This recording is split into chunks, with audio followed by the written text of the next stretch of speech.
And here's what we know. Milton is on course to be the strongest storm to hit the west coast of Florida in 100 years.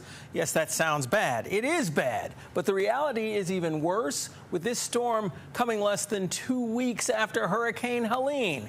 And we're just starting to see the destruction that this hurricane is capable of doing.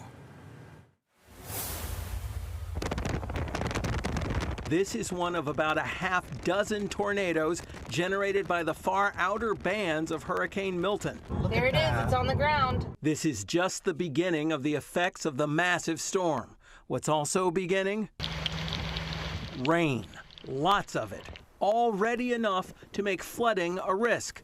This area got 30 inches of rain all year last year.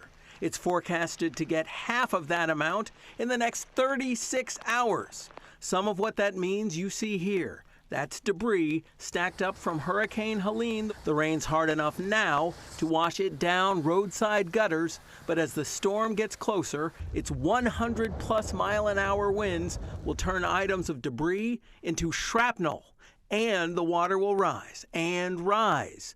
Notice that most homes here are 1 story tall. With Helene, we had about 6 feet of water inside our home, and they're predicting the surge to be about 10 to 15 feet. Hoping I have a home to come back to. Never had anything this bad. The storm surge is expected to put all of these homes under water. It's why so many people have gone to shelters or, like this family, they're at hotels. This one is on relatively high ground and still. Are we going to have to spend part of the time in the hallway with the possibility of windows being blown out? It will get worse, as one emergency manager points out, and watch the sign language interpreter next to her. We're talking about buildings, homes, being wiped off of their foundations. That is unsurvivable. Still, some residents are choosing to stay put. We're being told that we need to leave, but we're scared to make, are we making the right decision?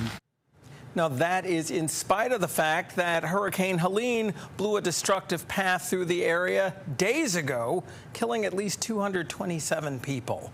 Emergency managers have now instructed people in coastal communities who did not evacuate already to shelter in place. And along with that instruction, they're telling people to write their name with a waterproof marker on their forearm so they can be identified if they perish. Sad